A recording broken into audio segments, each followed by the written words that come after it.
नमस्कार, आप देख रहे हैं हेडलाइंस न्यूज। दिन भर की ताज़ा खबरों के लिए अभी सब्सक्राइब करें, साथ में बेल आइकन भी प्रेस कर लें। खबरों में आगे बढ़ने से पहले वीडियो को लाइक जरूर करें और अपने दोस्तों के साथ ज़्यादा से ज़्यादा शेयर करें।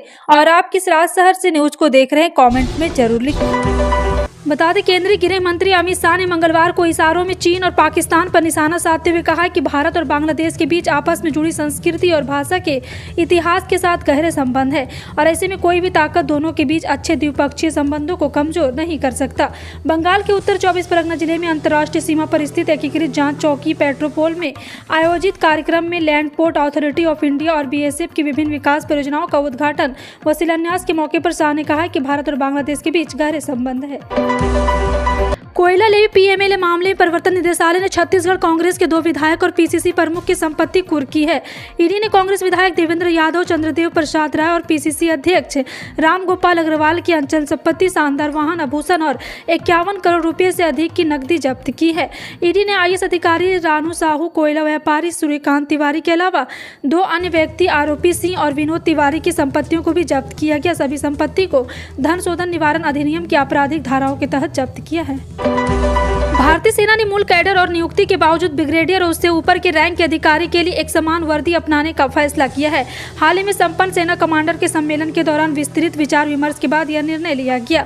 सूत्रों के अनुसार फ्लैग रैंक के वरिष्ठ अधिकारी के हेडगियर, शोल्डर रेंज पैंच और गोरगेट पैच और बेल्ट और जूते अब मानकृत और सामान्य होंगे। ध्वज रैंक के अधिकारी अब कोई डोरी नहीं पहनेंगे। कर्नाटक में 10 मई को सभी 224 विधानसभा सीटों पर वोटिंग होगी। चुनाव से पहले प्रदेश में बजरंगबली का मुद्दा छाया हुआ है। चुनाव से 24 घंटे पहले यानी मंगलवार को बजरंग दल के विश्व हिंदू परिषद ने देश भर में हनुमान चालीसा का पाठ करने का ऐलान किया। हालांकि कर्नाटक में इसको लेकर चुनाव आयोग ने सख्ती दिखाई है। दरअसल चुनाव आयोग ने बेंगलुरु के विजयनगर पीवीएच कार्यकर्ताओं के हनुमान चालीसा का पाठ करने से रोक दिया है।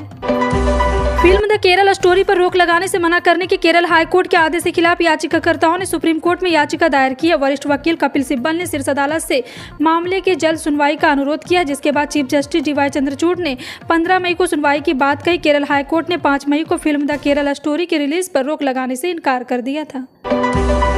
कर्नाटक के मुस्लिमों पर 4% आरक्षण रद्द किए जाने का मामला सुप्रीम कोर्ट में है। सुप्रीम कोर्ट में मंगलवार को इस मामले की सुनवाई टल गई।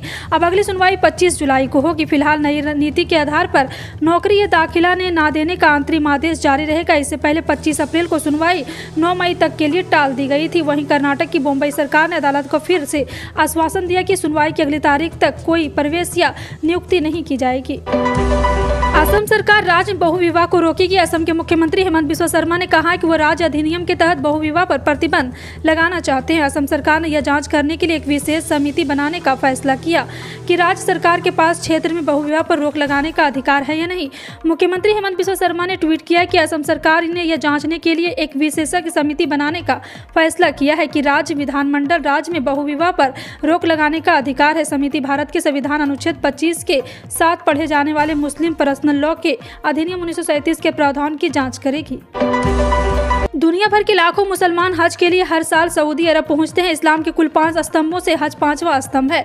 सभी स्वस्थ और आर्थिक रूप से सक्षम मुसलमान पर हज करना फर्ज है। इस बार हज यात्रा के लिए पहली उड़ान 21 मई को भारत से है और ऐसे में हज कमेटी ऑफ इंडिया द्वारा एक सर्कुलर जारी करके सिया मुसलमानों से 24,904 रुपये अतिरिक्त देने के लिए कहा है। हज कमेटी के इस फैसले से सिया मुस्लिम धर्मगुरु नाराज जाहिर कर रहे हैं। ऑल इंडिया सिया चंद कमेटी के अध्यक्ष मौलाना सैफ अब्बास ने आज तक .in को बताया कि हज कमेटी ऑफ इंडिया ने सर्कुलर जारी करके हज पर जाने वाले सिया मुस्लिमों से 24,904 रुपये देने का बात कहा है।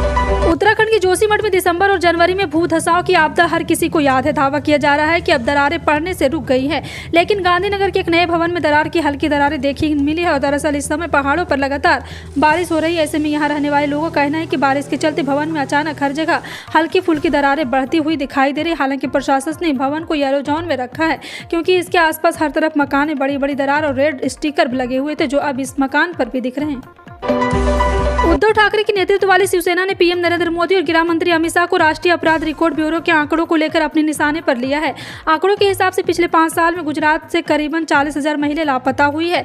शिवसेना के मुखपत्र सामना में राज्य के काले सच को उजागर किया गया। महाराष्ट्र के स्थानीय मीडिया ने शिंदे फडणवीस सरकार को भी महाराष्ट्र से गायब हुई महिलाओं के मामले में घेरते हुए कहा, पुलिस को लेकर इस गुमशुदा महिलाओं की तलाश में न लगाकर राज्य की राजनीति के कामों में लगाया जा रहा है।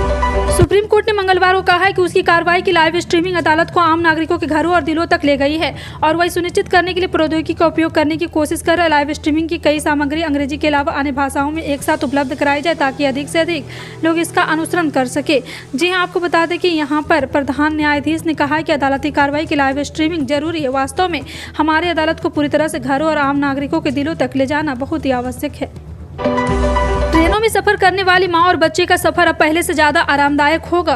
भारतीय रेलवे ने 5 साल तक के बच्चों के लिए अलग से बेबी बर्थ बनाने और मंथन करना शुरू कर दिया है। आने वाले दिनों में बेबी बर्थ का सेकेंड ट्रायल शुरू किया जाएगा। इसकी सफलता के बाद सभी ट्रेनों में बेबी बर्थ को लेकर बदलाव किया जाएगा। हालांकि बच्चों की स्पेशल बर्थ का क्या किराया होगा, ये रेलवे बोर्ड तय करेगा। दरअसल कुछ समय पहले ट्रेन में ट्रायल के तौर पर बेबी बर्थ की सुविधा की शुरुआत की गई थी। 8 मई 2022 को लखनऊ मेल से इसका ट्रायल शुरू हुआ।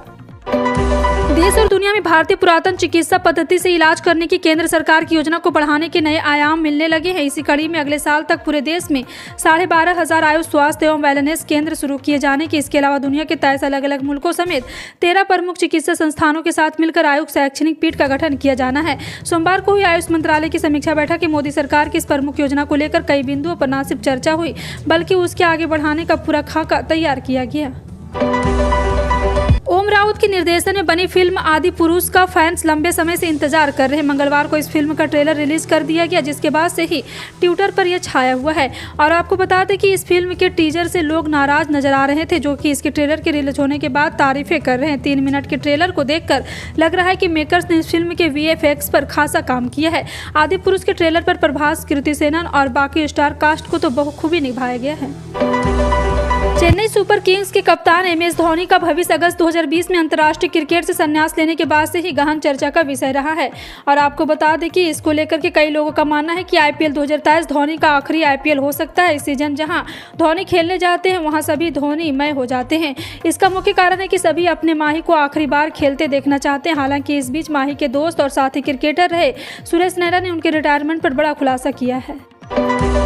ई रिटेल कंपनी अमेजन को फ्यूचर समूह से जुड़े एक विवाद में बड़े राहत मिली है। सुप्रीम कोर्ट ने CJI के द्वारा रिकवरी करने के संबंध में यहां पर एक बड़ा अपडेट दिया है। जी हां, आपको बता दें कि सुप्रीम कोर्ट में अपील भी किया गया है। उच्चतम न्यायालय ने अमेजन की याचिका पर सुनवाई करते हुए सोमवार को उसे फौरी तौर पर राहत दी। सुप्रीम कोर्ट ने भारतीय प्रतिस्पर्धा आयोग यानी CCI के द्वारा 25 अप्रैल को दिए इस फैसले पर रोक लगाई है।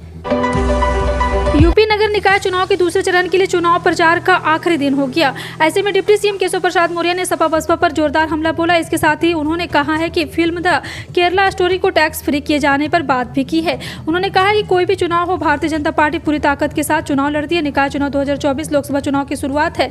निकाय चुनाव में BJP सारे रिकॉर्ड ध्वस्त कर डबल इंजन के बजाय ट्रिपल इंजन की सरकार बनाएगी। केशव मौर्य ने फिल्म द केरला स्टोरी को टैक्स फ्री करने पर कहा कि इससे सपा के लोगों को क्यों दर्द हो रहा।